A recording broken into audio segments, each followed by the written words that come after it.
స్వాగతం. తెలంగాణ రాష్ట్ర అవతరణ దశాబ్ది ఉత్సవాలలో భాగంగా ఈరోజు చిమిరియాల గ్రామంలో సర్పంచ్ దోనూరి జయపాల్ రెడ్డి మరియు ఎంపీటీసీ శ్రావణి జయపాల్ రెడ్డి ఆధ్వర్యంలో పల్లె ప్రగతి కార్యక్రమంలో గ్రామ ప్రజలందరూ గ్రామ పంచాయతీ వద్ద నుండి ఊరూరా తిరిగి తదుపరి జాతీయ జెండా ఆవిష్కరణ గ్రామ ప్రజల సమక్షంలో ఈ కార్యక్రమం ఉప సర్పంచ్ రాజు, పంచాయతీ కార్యదర్శి మమత, పాలకవర్గ సభ్యులు, అలాగే కోఆప్షన్ సభ్యులు, పారిశుద్ధ్య కార్మికులు మరియు అంగన్వాడీ ఆశా వర్కర్స్ మరియు గ్రామ ప్రజలందరూ కలిసి పాల్గొనడం జరిగింది.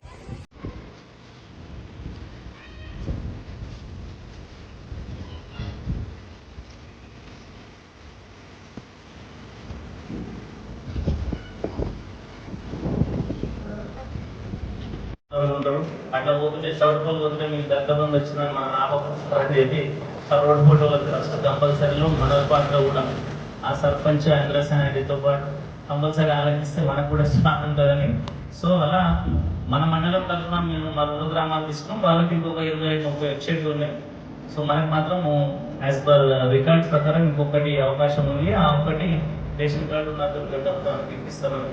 దళిత ఇచ్చినందుకు గ్రామ ప్రజలందరి తరఫున కూడా పుష్పుల ప్రభాకర్ రెడ్డి గారికి, అలాగే జగదీశ్వర్ రెడ్డి గారికి, తెలంగాణ ప్రభుత్వానికి మనస్ఫూర్తిగా కృతజ్ఞతలు తెలుపుతున్నాను.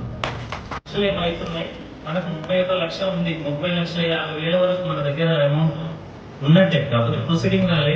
ఆ 3 లక్షలు కూడా పిల్లలతో మాట్లాడి ఆ 34-35 లక్షలలో ఈ అండర్ డ్రైనేజ్ మాత్రం ఈ మెయిన్ రూట్స్, అలాగే ఈ అంజయ్య గడబాయ్ అంజయ్య ఇంటి నుంచి సుర్వి కిరణ్ ఇంటికాడ నుంచి అక్కడ కూడా మీకు లైన్ లేదు, అది కూడా పెట్టినాం. దాంతో కలిపి 34 లక్షలు ముత్యాలమ్మ గుడికి టచ్ అవుతుంది. దాంతో కలిపి 34 లక్షలు అవుతుంది. ఇవన్నీ కూడా అండర్ డ్రైనేజ్ ఈ 1 మంత్ లో కంపల్సరీ చేస్తామని మీ అందరికి కూడా మాటిస్తున్నా. అలాగే ఎక్కడ కాన్స్టిట్యున్సీకి 100 దళిత బంధు ఇస్తే 100లో మన ఊరు ఒక కుటుంబం వైజ్ గా చూస్తే ప్రతి ఒక్క కుటుంబానికి వచ్చింది. సరే రేషన్ కార్డు వైజ్ గా చూస్తే ఒక మాజీ సర్పంచ్ గడ్డం స్వామికి రాలేదు.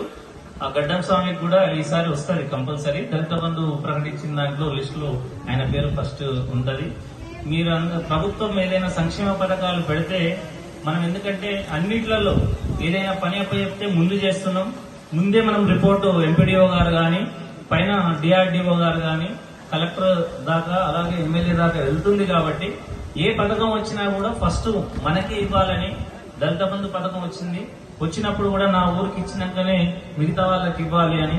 రెండోటి, నాకు ఒక చిన్న ఆయుధం ఆ రోజు అవసరపడి ఆయుధం కూడా వాడినాం. ఏంటంటే నేను సర్పంచ్ గెలిచింది మీ అందరికీ తెలుసు, నేను టీఆర్ఎస్ పార్టీ నుంచి గెలవలేదు. సో నేను నాకు తెలిసి